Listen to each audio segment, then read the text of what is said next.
Hello everyone and welcome to the Literary Compass.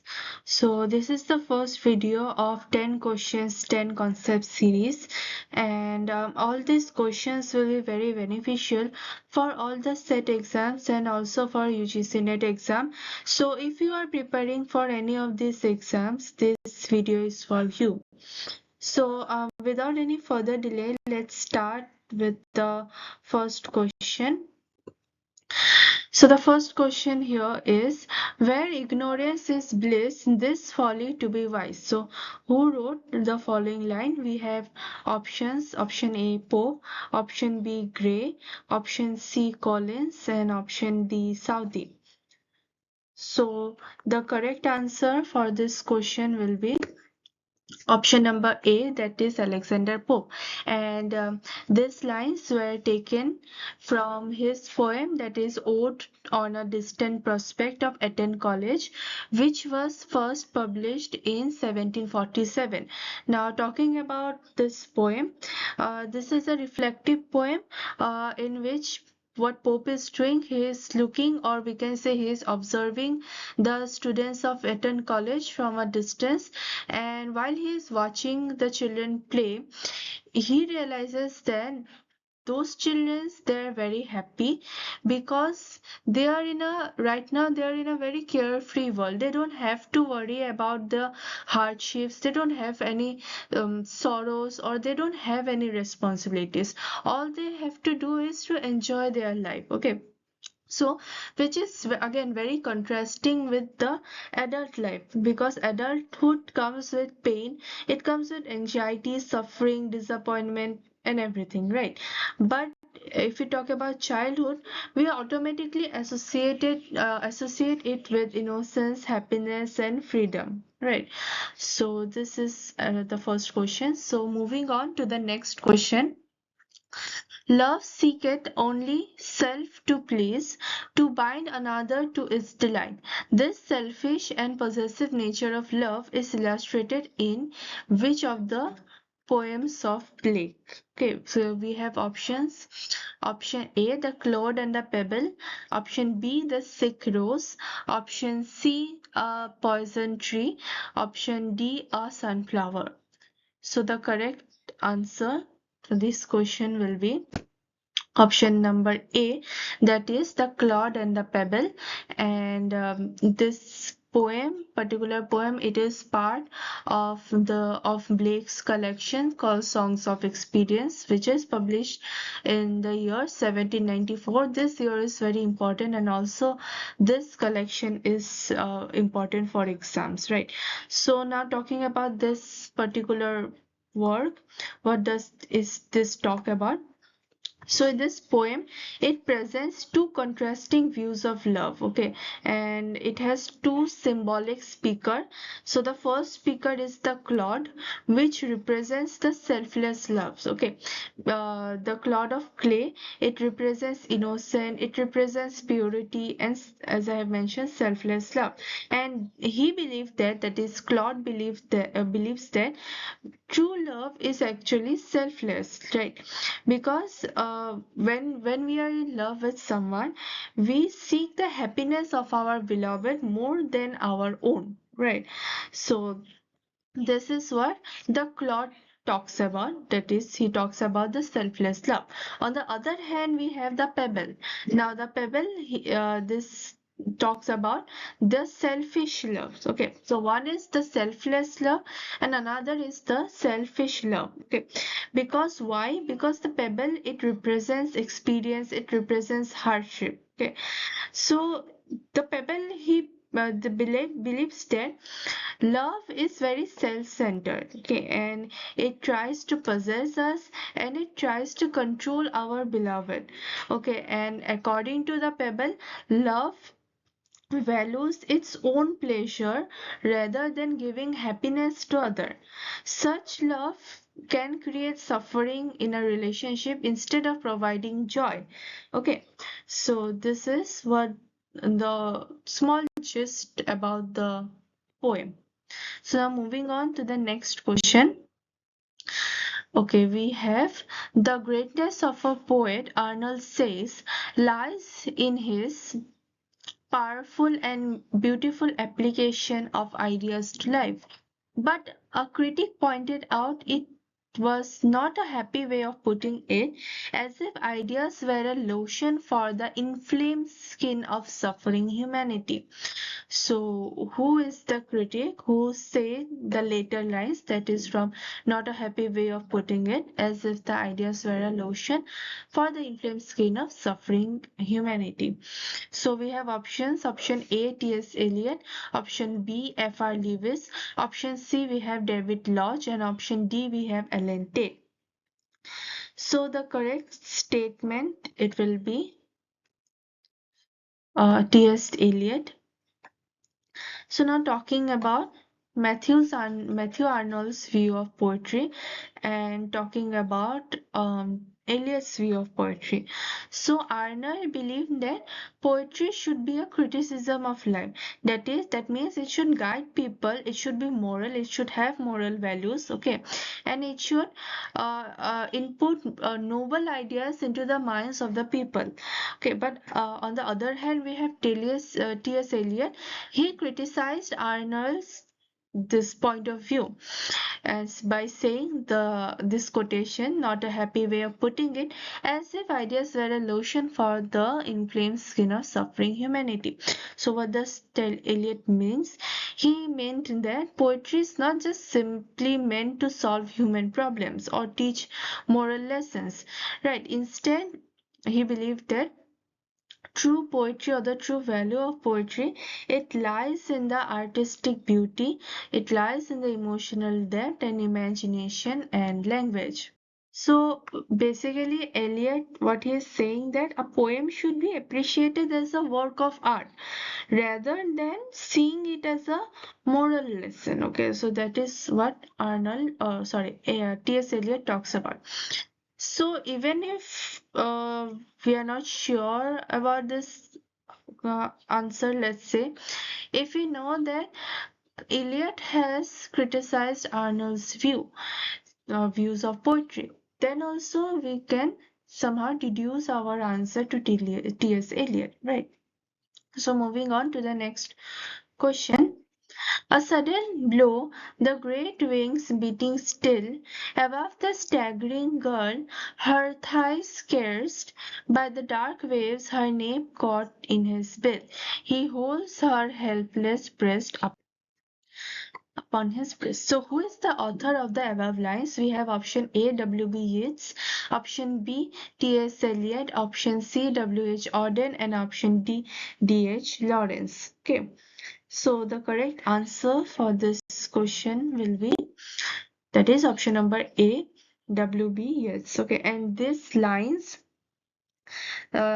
are the famous opening lines of one of the most famous poems of W.B. Yeats, that is Leda and the Swan, which was published in the year 1924.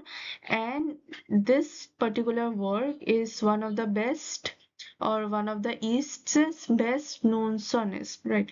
And this particular poem is based on the Greek myth of Leda and Zeus.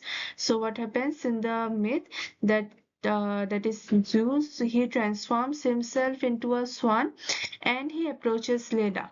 And Yeats, what he does, he uses this myth to explore the theme of power, to explore the theme of violence, fate, history, and the relationship between humans and divine. Because Yeats was writing during the modern period, and we know that in during the modern period, both World War and World War II were going on, and because of the ongoing wars, people started to lose faith in the humanity, or we can say, or the divinity. So this is what uh, it's trying to portray in this poem. Okay. So next question. Consume my heart away, sick with desire and fastened to a dying animal. So the above lines are taken from which of the following works? Option A, Felix Rendell. Option B, Silent Byzantium. Option C, Cooley and Bailey, 1931. And option D, The Second Coming. So the correct answer for this question will be option number B, Sailing to Byzantium. Again, one of the most important and most popular poem by W.B. Yeats. And this poem, it was first published in the year 1927 and was included in the Tower Correction. And this particular line, it occurs in the third stanza of the poem. And this phrase, dying animal here, what does this symbolize? This symbolize, or this shows the mortal human body which is subject to old age, decay and death. Okay, and on the other hand we have sick with desire.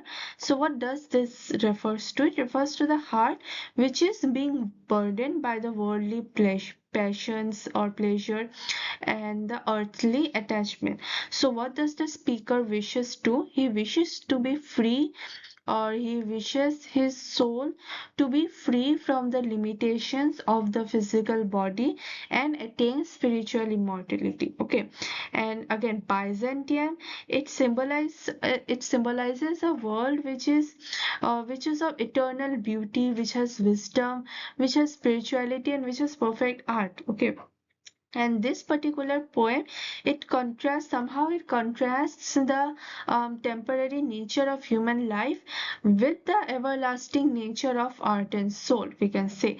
So that is why this is one of the finest poems of Yeats, because it explores the themes of aging, immortality, spirituality, and artistic immortality. Okay, so moving on to the next question. Keep up your bright swords, for the dew will rust them. Good Signor, you shall more command with yours than with your weapons. So the above lines are addressed by Othello to whom? Option A, we have Rodrigo and officers. Option B, Brabantio, Rodrigo and officers. Option C, the Duke and the senators. Option D, we have Montano and Cassio. So the correct answer for this question will be option number B, that is Brabantio, Rodrigo, and officers. So the web lines is addressed by Othello. Okay, when Brabantio, along with Rodrigo and the other officers, they confront him when they learn that Brabantio's daughter, that is Desdemona, has secretly married with Othello. Okay, so what happens that Brabantio, he is very furious and he believes that Othello has deceived them and bewitched his daughter. Okay, and seeing the armed confrontation, Othello, he's very calm. Okay, he then says this lines: "Keep up your bright swords, for the dew will rust them." So what does this line mean? It means that there is no need to draw swords because violence is unnecessary. Because I have not done such thing, I have not committed a sin for which you all are committing to violence right now. Okay.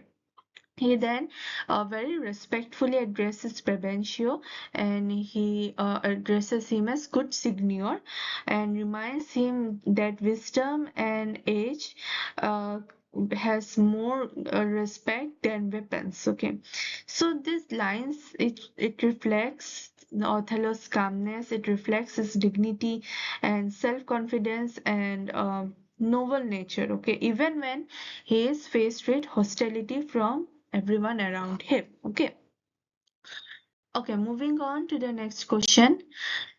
That glory never shall his wrath or might extort from me. So this particular line is from Paradise Lost Book 1, and we have to answer then what glory is being referred to by Satan here. Okay, so the correct answer for this question will be option A, that is the courage never to submit or yield. Okay.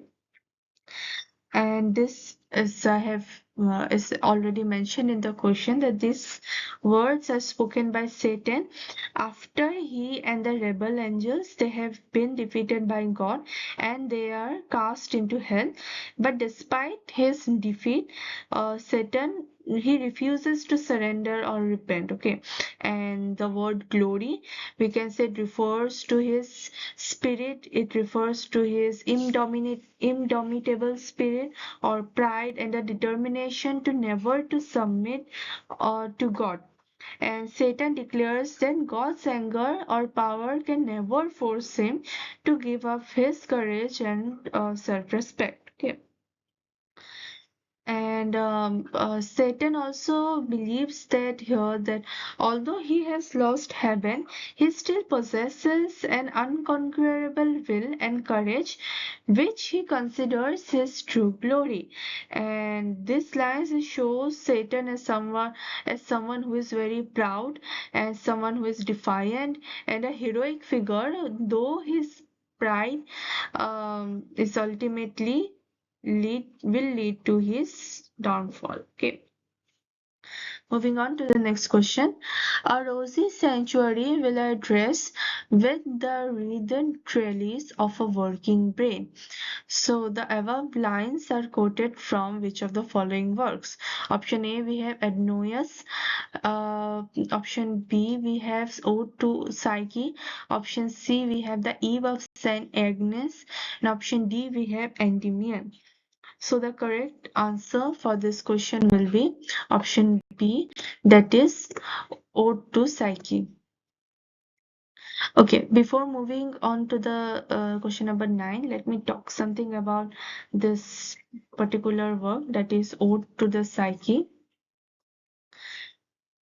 So, this particular work is written by John Keats and which is composed in the year 1819 and is considered the first of Keats's great odes. And in this particular work, Keats addresses the Psyche, which is actually the Greek goddess of the soul, and he believes that, that is, Keats believed that this goddess, that is goddess Psyche, has not received the same worship as the other gods.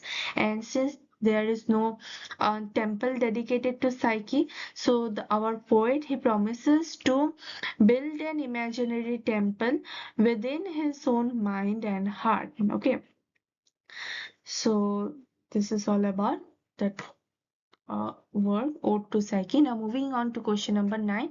Out of the gospel he though words Scotty, and this figure he added e dirto, that if gold rust what shall iron do. So this is from the Canterbury Tales, and this is a description of the parson. So we have to identify what type of person this particular parson was.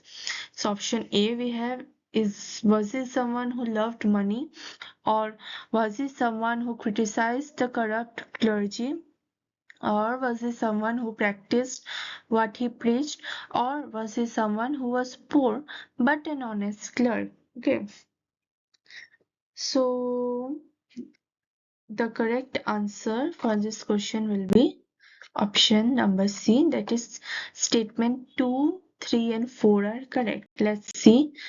So statement 1 is incorrect because the person he did not have any money, or he was not after money. He was a very humble, kind type of a person. Okay. And option statement 2 is correct because he did criticize the corrupt and the worldly clergy, and he believed that the priests should lead by the moral example.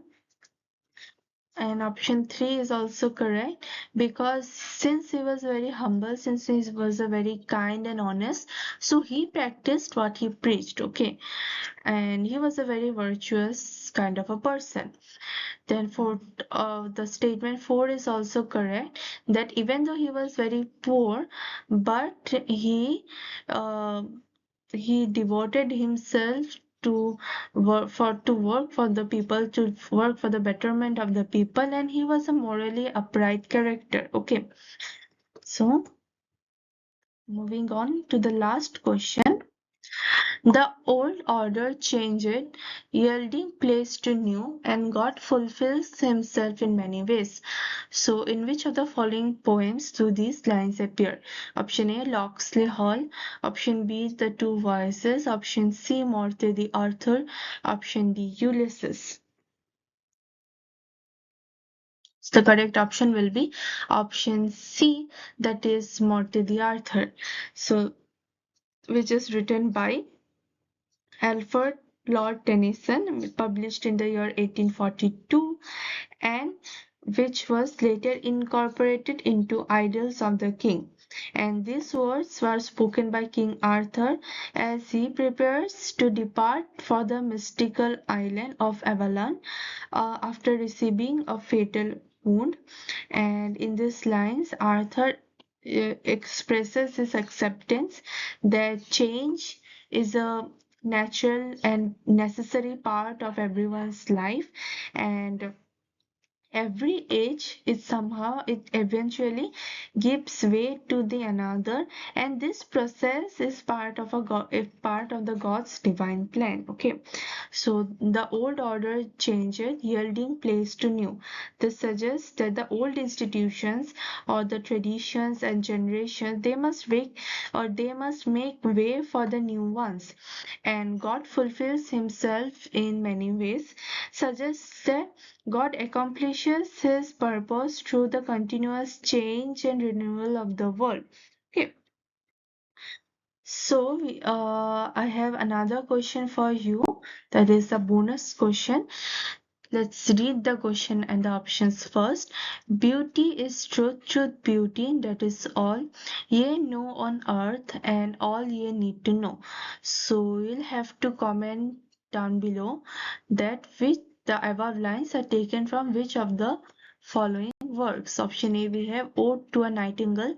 Option B, Ode on a Grecian Urn. Option C, to Autumn, and option D, Endymion. So please make sure to comment down below your answer. Okay, see you all in the next session.